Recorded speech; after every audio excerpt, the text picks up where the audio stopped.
Angka kematian ibu di Indonesia masih tergolong tinggi, yang melatar belakangnya salah satu upaya pemerintah yang dapat dilakukan guna mengendalikan kanker program kehamilan merupakan salah satu upaya pemerintah Indonesia untuk disebabkan membangun kesadaran masyarakat akan pentingnya KB. Ternyata kalau misalnya kehamilan risiko tinggi bisa menyebabkan kematian ya. Berarti KB itu penting ya buat perempuan. Coba kita lihat berapa banyak ibu yang terkena KB. Yuk kita cari ibu-ibunya dulu ya buat diwawancara.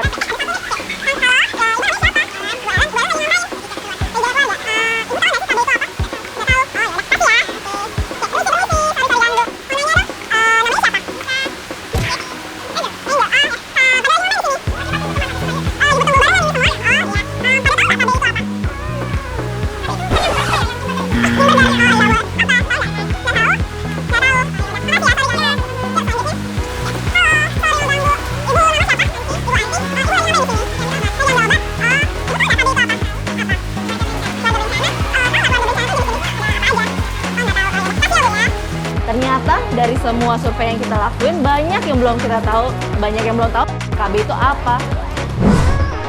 Karena banyak yang nggak tahu tentang KB, yuk kita cari tahu dari ahlinya.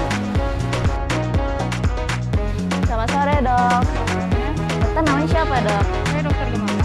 Dokter Gemala, kita mau nanya-nanya dikit ya dok. KB itu apa sih dok? KB itu merupakan program keluarga berencana yang bertujuan untuk membatasi jumlah kelahiran dan kehamilan dengan menggunakan alat kontrasepsi. Untuk sekarang ini sih udah banyak banget jenis-jenis KB yang bisa dipilih, tinggal dicocokkan dengan kebutuhan kita aja. Oh gitu ya dok? Iya. Oh ya dah. Kasih ya dok. Oke, terima kasih. Yuk kita cari pendapat dokter-dokter lain. Sore dok. Sore, Dokter namanya siapa dok? Hendra. Oh dokter Hendra, kita mau nanya-nanya dikit boleh dok? Boleh. Jenis-jenis kontrasepsi itu ada apa aja ya dok? Oh, jenis-jenis kontrasepsi. Jenis-jenis kontrasepsi itu secara umum itu terbagi atas dua, yaitu hormonal dan non hormonal. Kontrasepsi yang hormonal itu dia adalah kontrasepsi yang mengandung hormon tentunya. Ada yang mengandung progesteron saja dan ada juga yang kombinasi di mana mengandung hormon progesteron dan juga estrogen. Nah, kamu pernah dengar nggak yang namanya pil KB? Pil KB yang di mana itu dok? Gimana tuh? Maksudnya pernah dengar nggak secara umum orang-orang bilang minum pil KB, minum apa?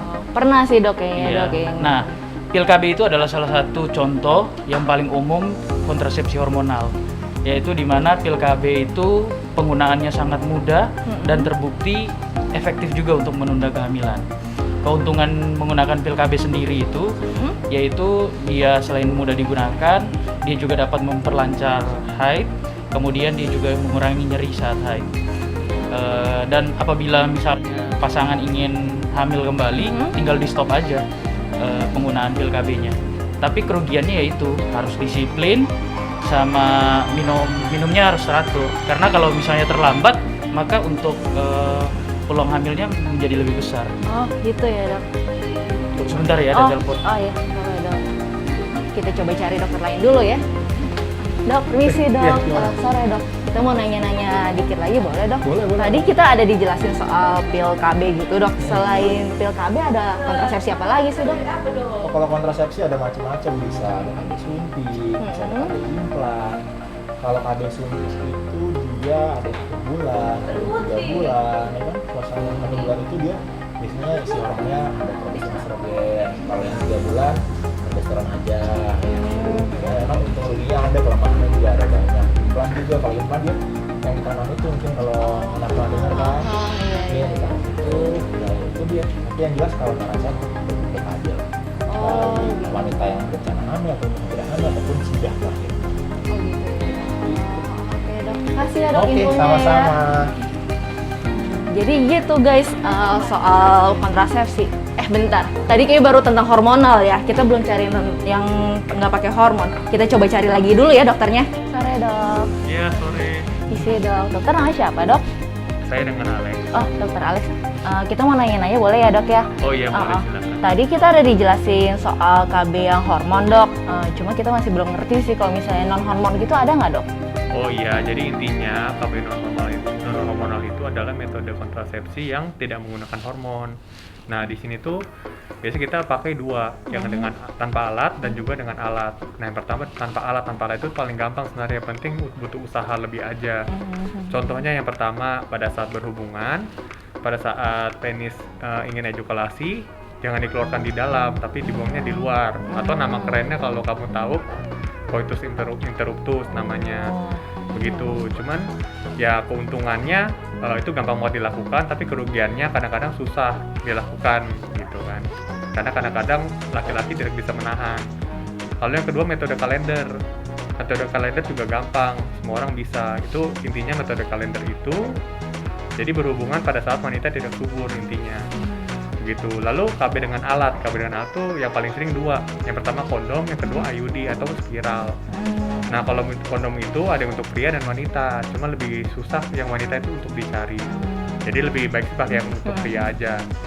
Lalu kalau untuk IUD itu pemasangan alat di dalam rahim, atau kalau orang awam taunya spiral. Kira-kira sih begitu. Oh gitu ya dok ya.